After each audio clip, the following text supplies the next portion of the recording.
नमस्कार विद्यार्थी मित्रांनो, मी विनोद नाईक. आपण पाहत आहोत इयत्ता 8वीचा विज्ञान आणि त्याच्यामधील 19वा लेसन ज्याचं नाव आहे ताऱ्यांची जीवनयात्रा. विद्यार्थी मित्रांनो, याच्यापूर्वी आपण 4 सेशन पाहिलेले आहेत आणि त्याच्यानुसार आपल्याला आता माहित झालेलं असेल की ऍक्च्युअली तारा जन्म कसा घेतो, ताऱ्याची निर्मिती होते कशी. आपण त्याच्यासाठी बघितलं की कोणतेही इंटरस्टेलर क्लाउड्स जे आहेत, म्हणजे जे मेघ असतात, त्यांचं आकुंचन होतं. आकुंचन झाल्यावर घनता वाढते, घनता वाढल्यानंतर तापमान वाढतं आणि तापमान वाढल्यानंतर ऊर्जा निर्मिती होते आणि असा एक गोल तयार होतो. तो गोल म्हणजे ताऱ्याची निर्मिती. म्हणजे इंटरस्टेलर क्लाउड पासून असे असंख्य तारे निर्माण होऊ शकतात. याच्याशी सुद्धा आपण आधी पाहिलेलं आहे. विद्यार्थी मित्रांनो, हा 5वा सेशन आहे आणि अंतिम सेशन आहे, ज्याच्यामध्ये आपण कशा प्रकारे ताऱ्यांची निर्मिती होते आपण आधीच्या सेशन मध्ये म्हणजे 4थ्या सेशन मध्ये पाहिलेलं आहे की 2 प्रकार दाखवलेत. तांबडा तारा तयार होणं, तांबडा राक्षसी तारा किंवा महाराक्षसी तारा. त्याच्यानंतर बटू तारा जो आहे, श्वेतबटू बघितलाय. न्यूट्रॉन किंवा ब्लॅक होल्स म्हणजेच कृष्णविवर यांची निर्मिती कशा प्रकारे होते ते तो पिक्चर आपण बघितलेला आहे, तो फोटो आपण बघितलेला आहे. तर त्याच्याविषयी डिटेलमध्ये स्टडी आपण या शेवटच्या सेशन मध्ये करणार आहोत आणि हा चॅप्टर म्हणजे हा लेसन इथे संपणार आहे. चला तर मग पाहूया ताऱ्यांची जीवनयात्रा याच्यामधील सेशन 5वा.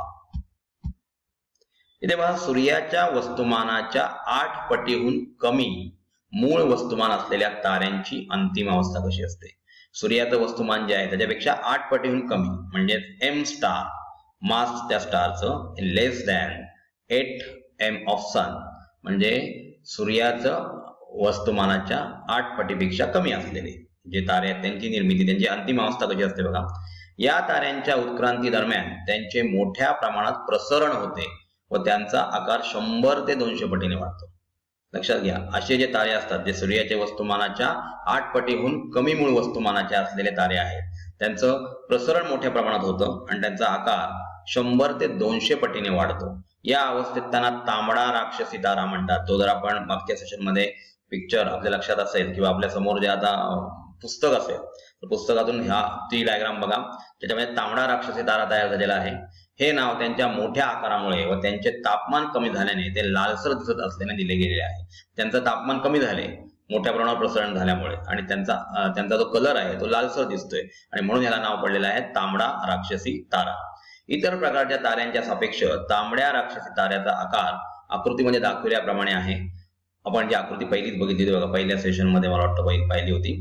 मोठा असा तारा दिसला, सूर्य एक पिवळ्या कलरचा दिसलेला आहे आणि श्वेतपटू सुद्धा आपल्याला बाजूला दिसत होता.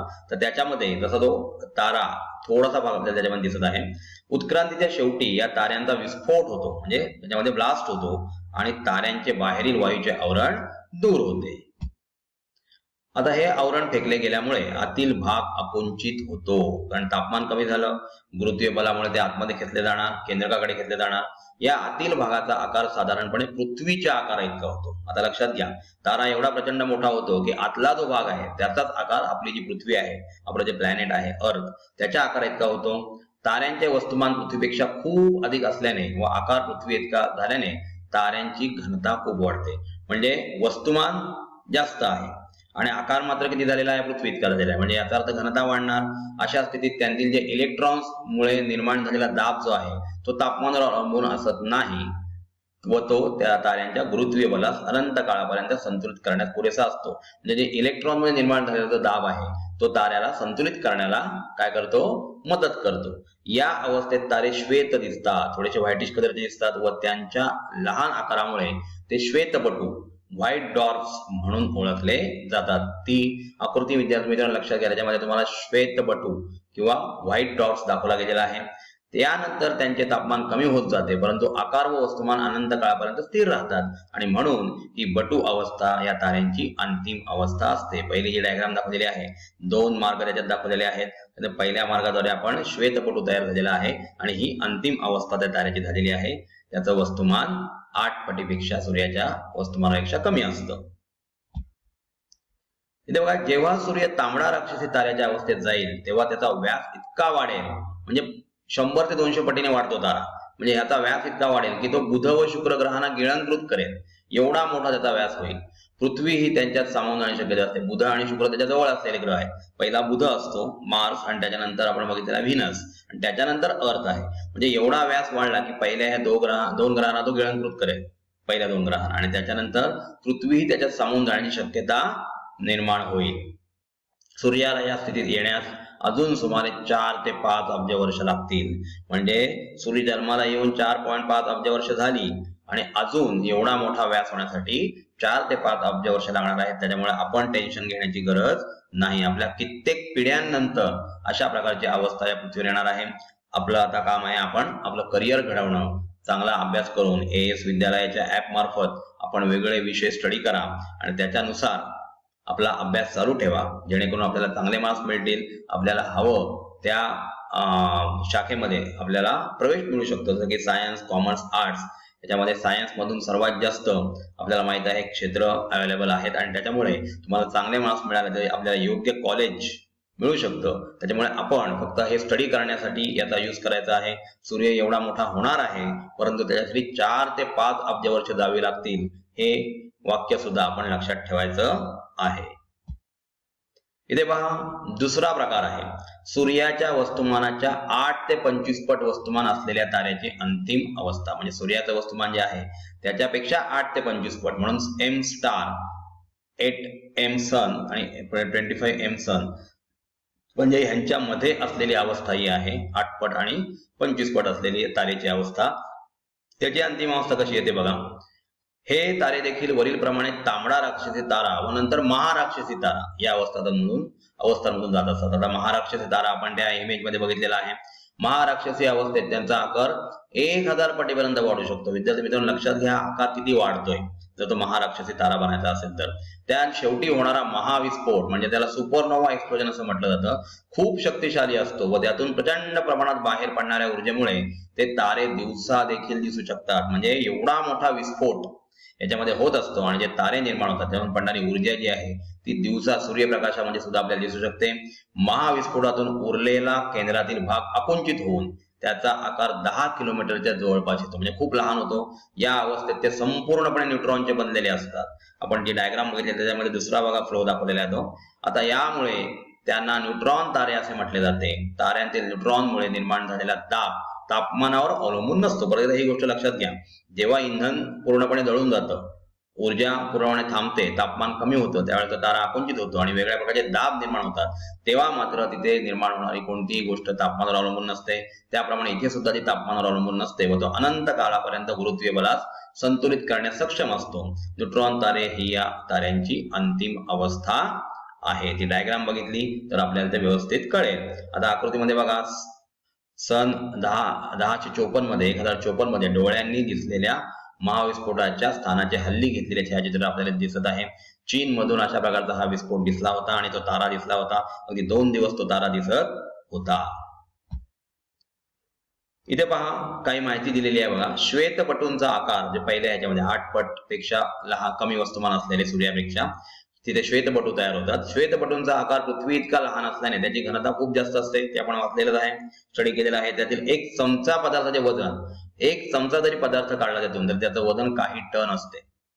लक्षात घ्या, न्यूट्रॉन ताऱ्याचा आकार श्वेतपटू पेक्षाही खूप लहान असल्याने त्यांची घनता याहून अधिक असते आणि त्यातील 1 चमचा पदार्थाचे वजन पृथ्वीवरील सर्व प्राणी मित्रांच्या वजना एवढे असेल. विद्यार्थी मित्रांनो लक्षात घ्या की 1 चमचा वजन काही टन आणि न्यूट्रॉन मधलं 1 चमचा वजन म्हणजे पृथ्वीवरील सगळे प्राणी मात्र जे आहेत, सगळे जे प्राणी आपण पकडून या सगळ्या प्राण्यांच्या वस्तुमाना एवढं वजना एवढं ते वजन असेल 1 चमचा काढलेला पदार्थ. आपल्या आकाशगंगेतील म्हणजे मंदाकिनीमधील एका ताऱ्याचा सुमारे 7500 वर्षापूर्वी महाविस्फोट झाला. तो तारा आपल्यापासून सुमारे 6500 प्रकाश वर्ष दूर असल्याने त्या विस्फोटात बाहेर पडलेला प्रकाश आपल्यापर्यंत येण्यास 6500 वर्ष लागली व पृथ्वीवर तो चीनी लोकांनी सन 1054 मध्ये प्रथम पाहिला. तो इतका तेजस्वी होता की दिवसा सूर्याच्या प्रकाशात देखील तो सतत 2 वर्ष, मी चुकून मागच्या स्लाइडमध्ये 2 दिवस बोललो होतो, ऍक्च्युअली 2 वर्ष दिसत होता प्रकाश. विस्फोटानंतर सुमारे 1000 वर्ष उलटल्यावरही तेथील वायू 1000 किलोमीटर प्रति सेकंदहून अधिक वेगाने प्रसरण पावत आहे. म्हणजे 1000 वर्ष उलटल्यानंतर सुद्धा त्याचा स्पीड बघा काय आहे, तो प्रसरण पावण्याचा 1000 किलोमीटर प्रति सेकंद, म्हणजे एका सेकंद म्हणजे तो 1000 किलोमीटर इतका प्रसरण पावतोय. असा हा खूपच खगोलाचा अभ्यास हे मोठं चॅलेंज आहे सायंटिस्ट लोकांसमोर. त्याच्यामुळे आपणही याच्यामध्ये करिअर करू शकता. नासामध्ये किंवा इस्रोमध्ये आपण जॉब करू शकता आणि चांगल्या प्रकारे खगोलाचं ज्ञान आपण मिळवू शकता. आणि तिसरा प्रकार बघा विद्यार्थी मित्रांनो, सूर्याच्या वस्तुमानाच्या 25 पटींहून अधिक वस्तुमान असलेल्या ताऱ्यांची अंतिम अवस्था. म्हणजे सूर्याच्या वस्तुमानापेक्षा 25 पटीहून अधिक, म्हणजे M star is greater than 25 times mass of sun, अशा अवस्थांची अंतिम अवस्था बघूया. या ताऱ्यांची उत्क्रांती वरील दुसऱ्या गटातील ताऱ्याप्रमाणे, म्हणजे जिथे महाराक्षसी तारा तयार होतोय त्याप्रमाणेच होते. पण महाविस्फोटानंतर ही कोणताच दाब त्यांच्या प्रचंड गुरुत्वबलाशी समतोल राखू शकत नाही व ते नेहमीसाठी आकुंचित होत राहतात. म्हणजे त्यांचं आकुंचन, कॉन्ट्रॅक्शन होत राहतं. त्यांचा आकार लहान होत गेल्यामुळे त्यांची घनता व त्यांचे गुरुत्वबल खूप अधिक वाढते. जसा जसा आकार लहान होईल तसा इम्पॉर्टंट गोष्ट अशी आहे, घनता आणि आकारमान हे एकमेकांच्या व्यस्त प्रमाणात असतात. म्हणजेच याचा अर्थ असा झाला की घनता इथे वाढत गेलेली आहे, म्हणजेच आकारमान लहान होत गेलेला आहे आणि गुरुत्वबल सुद्धा अधिक वाढलेले असते. म्हणजेच सेंट्रल फोर्स जो आहे, ग्रॅव्हिटेशन फोर्स, तो सुद्धा इथे इन्क्रीज झालेला असतो. यामुळे ताऱ्याजवळील सर्व वस्तू ताऱ्याकडे आकर्षित होतात व अशा ताऱ्यातून काहीच बाहेर पडू शकत नाही. म्हणजे सर्व वस्तू कुठे आकर्षित झालेल्या आहेत, तर सेंटरकडे. अगदी प्रकाश देखील बाहेर पडू शकत नाही. तसेच ताऱ्यावर पडलेला प्रकाश परावर्तित न होता ताऱ्याच्या आतच शोषला जातो. यामुळे आपण या ताऱ्यास पाहू शकत नाही व त्याच्या स्थानावर आपल्याला फक्त एक अतिसूक्ष्म काळे छिद्र दिसू शकेल. म्हणजे इथे आपल्याला काय दिसतं, फक्त अतिसूक्ष्म असं काळं छिद्र. म्हणून या अंतिम स्थितीस कृष्णविवर, ब्लॅक होल हे नाव दिले आहे. आता ब्लॅक होल किंवा कृष्णविवर हे नाव आल्यानंतर आपल्याला आठवण होते ती महान सायंटिस्ट ज्यांचं नाव आहे स्टीफन हॉकिन्स. वयाच्या 17-18 वर्षे यांना पॅरालिसिस झाला आणि तेव्हापासून हे व्हीलचेअरला खिळून बसले होते. परंतु वयाच्या 76व्या वर्षी त्यांचं निधन झालं आणि त्याच्यामध्ये त्याने खूप अशी डिस्कव्हरी केलेली. असे हे खूप महान सायंटिस्ट आहेत. आपण सुद्धा कधीच आयुष्यामध्ये गिव्हअप करायचं नसतं, कधीही सोडून द्यायचं नाही. प्रत्येक गोष्ट जी आहे ती आपल्याला मिळत असते. यश आणि अपयश हे आपल्या आयुष्यातल्या पायऱ्या आहेत. त्याच्यामुळे आपण चांगल्या प्रकारे अभ्यास करून आपलं क्वालिफिकेशन जास्तीत जास्त वाढवायचं आहे. आपल्याला हवं ते कधी ना कधीतरी साध्य होणारच. अपयश आलं तरी खचून जाऊ नका, जास्तीत जास्त प्रयत्न करा. आता बघा आपण ब्लॅक होलच्या संदर्भात बघूया. अशा तऱ्हेने आपण पाहिले की मूळ वस्तुमानानुसार ताऱ्यांच्या उत्क्रांतीचे 3 मार्ग आपण पाहिलेले आहेत आणि त्यांच्या अंतिम अवस्था सुद्धा पाहिलेल्या आहेत. त्याचं इथे समरायझेशन केलेलं आहे बघा. ताऱ्याचे मूळ वस्तुमान पहिलंच बघितलं, 8 म्हणजे सनच्या 8 पटापेक्षा कमी असलेले त्याचा श्वेतपटू तयार होतो. सन मध्ये म्हणजे 8 ते 25 मध्ये असलेलं वस्तुमान जे आहे सनच्या वस्तुमानाच्या, त्याचा न्यूट्रॉन तारा आणि सन पेक्षा जास्त 25 टाइम्स ऑफ मास ऑफ सन पेक्षा जास्त असेल तर मात्र कृष्णविवर तयार होतात. हे आपण आता बघितलेलं आहे. विद्यार्थी मित्रांनो, अशा प्रकारे ताऱ्याची उत्क्रांती कशी होते, ताऱ्याचा जीवन प्रवाह कसा चालतो याच्याविषयी अत्यंत योग्य असं मार्गदर्शन आपल्याला या लेसन मधून मिळालेलं आहे. विद्यार्थी मित्रांनो, आज विद्यालय म्हणजेच एनी टाइम एनीवेअर स्कूल हे एक असं ऑनलाईन एज्युकेशन ऍप आहे ज्याचा वापर करून आपण घर बसल्या 6वी ते 10वी पर्यंतचा अभ्यास चांगल्या प्रकारे करू शकतो. आपल्याला चांगले मार्क्स मिळू शकतात आणि आपलं करिअर चांगलं घडू शकतं, आपलं भवितव्य उज्ज्वल होऊ शकतं. आपण या ऍपला रजिस्टर केलेलं आहे. आपल्या इतर विद्यार्थी मित्रमैत्रिणींना या ऍप बद्दल माहिती सांगा, जेणेकरून त्यांचाही याच्यामधून फायदा होईल आणि त्यांचंही भवितव्य उज्ज्वल होईल. शेवटी विद्यार्थी मित्रांनो, तुम्हाला एक सांगू इच्छितो परत एकदा की कधीही आयुष्यात गिव्हअप करू नका, सोडून देऊ नका कोणतीही गोष्ट. आपलं जे आयुष्य आहे त्याच्यामध्ये आपण आपल्याला हव्या असलेल्या गोष्टी नेहमीच साध्य करत असतो.